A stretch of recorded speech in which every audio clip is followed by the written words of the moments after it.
Welcome. This is Business Edge on News Central. I'm Tolu. Our headline stories. Kenya seeks $298 million debt holiday extension from G20. And Google promises $10 million to support Kenya's economic recovery. Now, Kenya, which is East Africa's most developed economy, is in recession, just like Nigeria and South Africa. But the country has been able to convince most of its creditors and obtain some debt relief. Now, there seems to be more good news. Kenya could get more waivers from paying creditors. But will Kenya get them? And if the country does not, then what next for President Uhuru Kenyatta and his cabinet? We'll see if we can provide some answers to these questions. We'll also touch base with a few stories we're keeping our eyes on with NC4 to watch before we wrap the show. Welcome. This is Business Edge.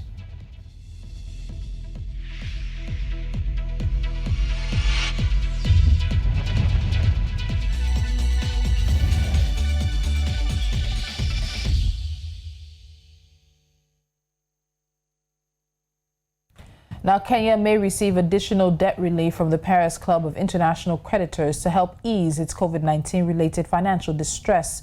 The country has already received a 32.9 billion Kenyan shillings, about $298.6 million loan repayment break, which it would have paid between January and June. There would be more savings if the period is extended for another 6 months.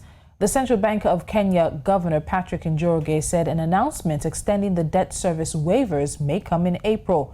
The Paris Club, which includes Belgium, Canada, Denmark, France, Germany, Italy, Japan, the Republic of Korea, Spain, and the U.S., said it had accepted a request from Kenya for debt service suspension from January to the end of June. Kenya will repay the money over 5 years with a 12-month grace period, reducing the level of debt servicing that has fermented a crisis following the decline in revenues due to the pandemic. The country has also applied for relief, estimated at 40.6 billion Kenyan shillings, about $368.5 million, due from January 1st to June 30th from non-Paris Club creditors. Now, Dr. Njoroge said Kenya's bilateral debt to rich countries for the 6 months to June stood at $600 million. That's about 66 billion Kenyan shillings, with China holding more than half of the debts due at 41 billion Kenyan shillings, which is about $378 million. Now, Finance Cabinet Secretary Uhuru Kenyatta said he had also received confirmation from China that it will give Kenya a similar moratorium. Joining me on Business Edge is Mtwalo Msoni. He is an economist, researcher, and global tax advisor. Mtwalo, good to have you back. Welcome to Business Edge again. Thank you. The pleasure is all mine, and I'm glad that I'm part of this show to talk about Kenya. All right, so one of the big questions would be about the interest rates on these loans or on these breaks or extensions, whatever you want to call them. So does the interest rates remain the same, or are we expecting it to possibly be different when the extensions or the break period is over? What do we know about this? So the interest rates are expected to remain the same, and this is why this forms a very big relief for the nation, because it then has a longer period to repay its debt to creditors at the same rate that is maintained. I think for most countries in Africa, most countries that are indebted, they're actually looking at countries to cancel the debt that they owe. But this is some form of relief in the sense that the interest rate will be the same, and it's not only for the Paris Club 10 countries, it's also for some of the loans that have been contracted from China. So essentially, Kenya has about 60 billion Kenyan shillings relief from creditors that it can then pay later and make use of the money for other essential services that it needs to deliver for its citizens. So now this debt relief that is coming towards Kenya, do we expect it to affect Kenya's borrowing appetite? Part of the reason that there is this extension that has been sought and gotten was because of debts, was because of borrowing. So do you think the country may still need to borrow money in order to fund its budget if all of these extensions and reliefs come its way? Kenya's 2020-2021 budget is a total of about 2.79 trillion Kenyan shillings, of which 1 trillion was already expected to be paid from borrowed money. I think about 600 billion Kenyan shillings was expected to be borrowed locally, while 401 billion was expected to be paid from domestic sources. We had seen between October and November, Kenya borrowing 133 billion Kenyan shillings, adding 27 billion in December. This increased their debt stock, at least for the 2020-2021 fiscal year, to about 688 billion. This is still shy of the 1 trillion that we're talking about. So currently, if things continue as it is, with a possible IMF loan about 230 billion Kenyan shillings, 150 from the World Bank, we would see Kenya probably seeking to borrow about 311 billion more to be able to finance its national budget. Remember, the 1 trillion was already planned. Taxes are underperforming. It's only in December that we saw the tax target being met by the Revenue Authority, leading to a 166 billion Kenyan shillings. But as it is, I see Treasury pushing Parliament to sort of raise the ceiling for the money that will be borrowed from external debtors, because with how it is now, it will be very difficult for Kenya to finance its 2020-2021 budget as planned. The debt stock currently for me stands at 7.3 trillion Kenyan shillings. From what I calculated, 3.8 trillion should come from foreign sources, 738 from China alone. And if everything is added up, I think we'll be looking at debt stock by the end of the fiscal year to be around 8.4 trillion Kenyan shillings, which is only 600 billion shy of the upper ceiling for Kenya. Wow, you've said some massive numbers right now. You said some 300 billion plus that might be needed to finance the budget. Now you're talking about 8-point-something trillion in terms of debt stock. It seems very pedestrian to ask, how did we get here? Obviously, countries everywhere borrow and they borrow for their budgets. But aren't those numbers shocking? And are they not actually scary as well? Where would Kenya borrow the money from? Funding is down all across board. It's not to say that they won't get maybe from the IMF or the World Bank or whoever, but it's not going to be the same way, given the fact that many of the donors and much of the funding, wherever it's coming from, is also hit by the same pandemic that has forced Kenya into this situation. It's a very worrying situation. It's not only Kenya, it's so many countries that are in this debt trap.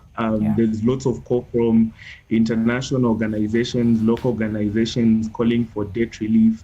But if things continue on this path, the upper ceiling, which is the ceiling set by Parliament of 9 trillion being the maximum debt that Kenya can have, would probably be broken. I think it's important to mention that I'm projecting 8.4 trillion by the end of the 2020-2021 fiscal year, if the money from the World Bank and IMF is granted. If we include the money that is owed to local contractors, and we do know that there's a domestic stock in undismantled areas, would be already looking at hitting the upper ceiling, if not surpassing it. So it's a very, very tricky situation. Currently, Kenya already planned to spend over 900 billion Kenyan shillings towards debt servicing.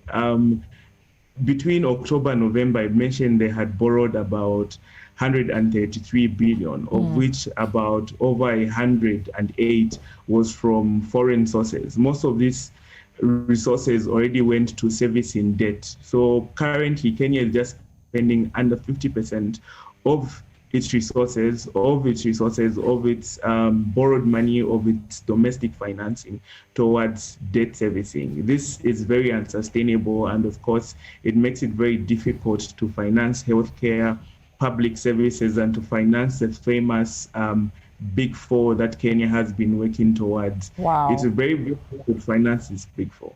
Mtwalo, the picture you're painting about Kenya's finances is a very disheartening one. We talked about taxes before in previous conversations, and we know that taxes for Kenyans have been raised.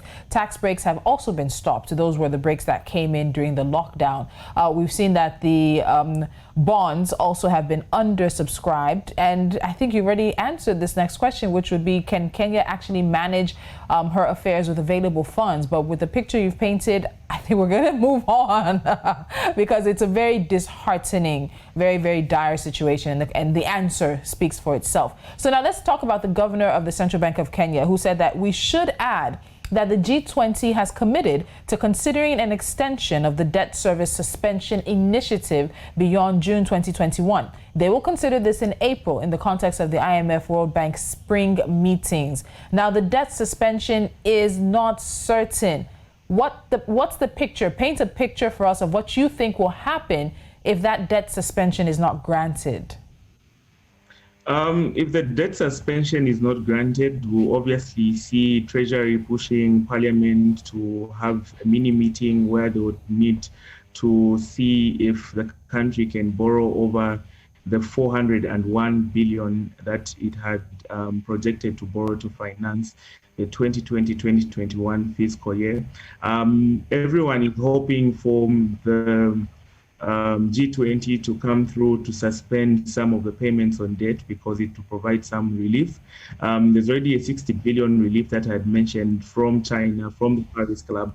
And if this is extended towards the G20, which should be doing so, considering we're all in this pandemic together, we know that vaccines are likely to roll out slower on the African continent, and it will be very difficult for the country to get back to its feet, to get tourists into the country to support its local currency and to support some of the domestic resource mobilization that is under targets, of course, because of a reduction in the collection of tax.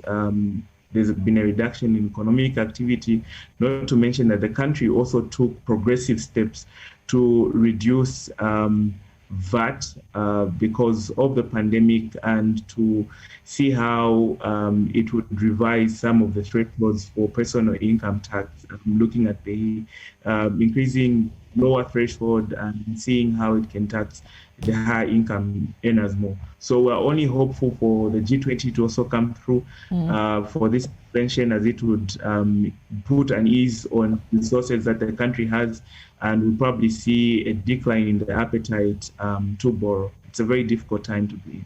It is. We're going to take a quick break. When we come back, we'll continue this part of the conversation, expanding it to more countries asking for that debt relief and some saying that China has to do more. We'll also touch base with Google promising $10 million in support for Kenya's economic recovery. That conversation will happen right after this quick break. This is Business Edge. Stay with us.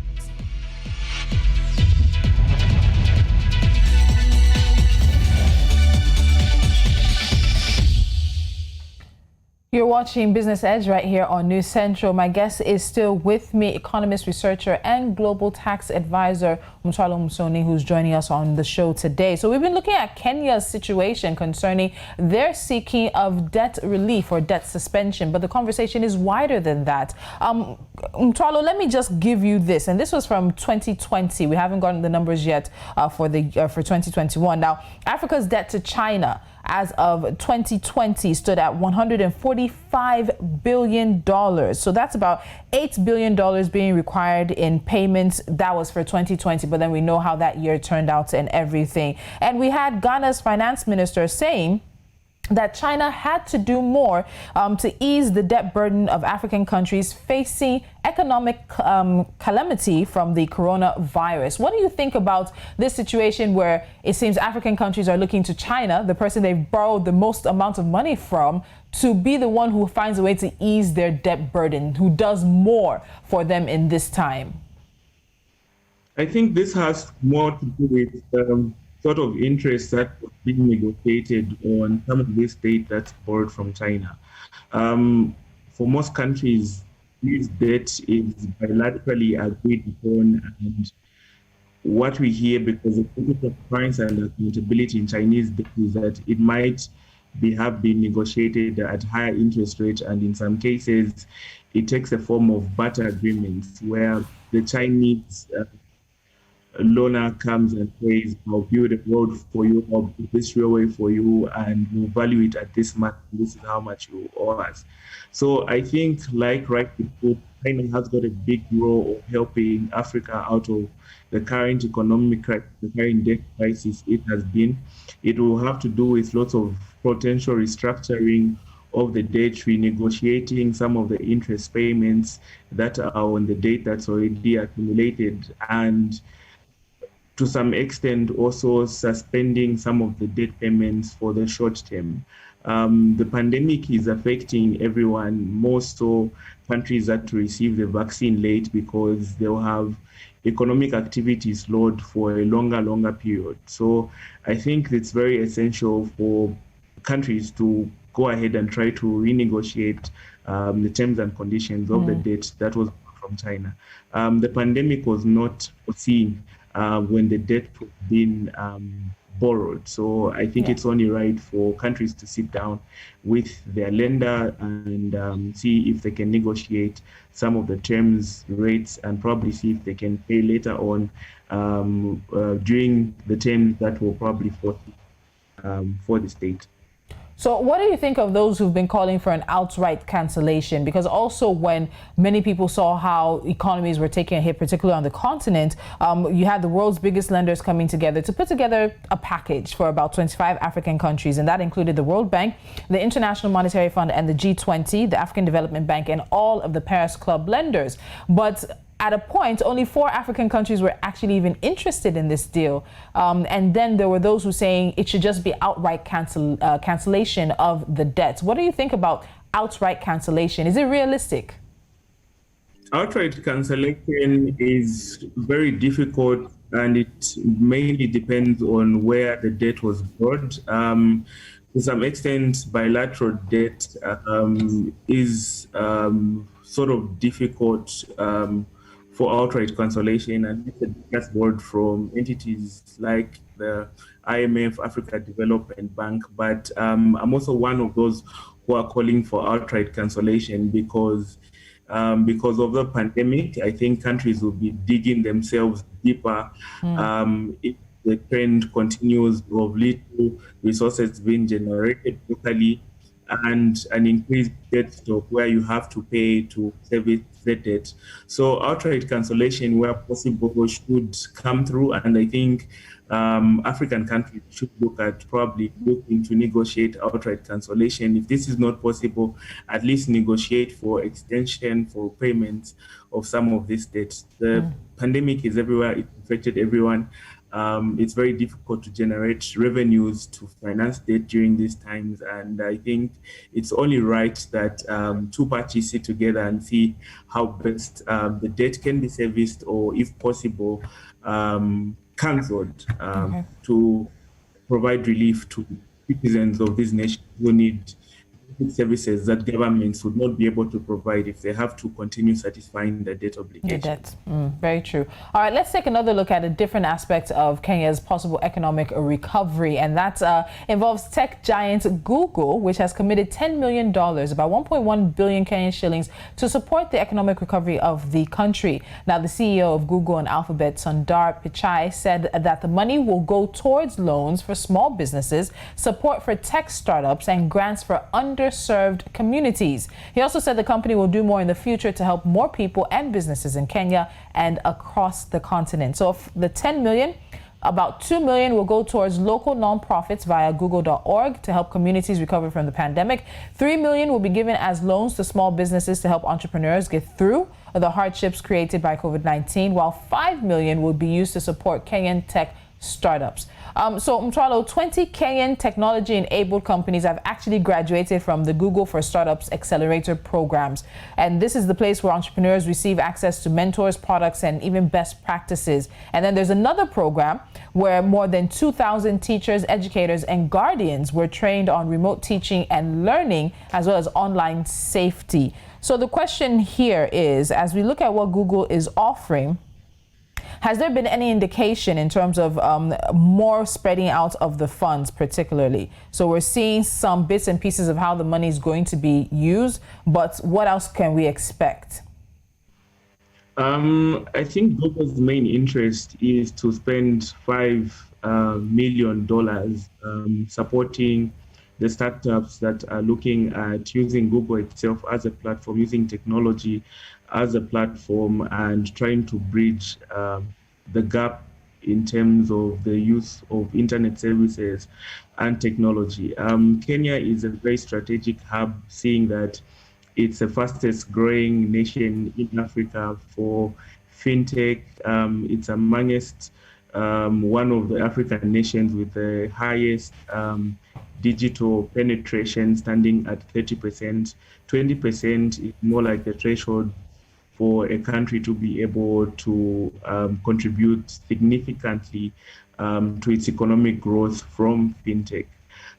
Kenya is above neighbors Rwanda, which is about 9% penetration, Uganda 13% penetration, which are looking at using technology for agriculture and linking to other sectors of the economy. So this 5 billion will probably go a long way to ensuring that fintech is well supported.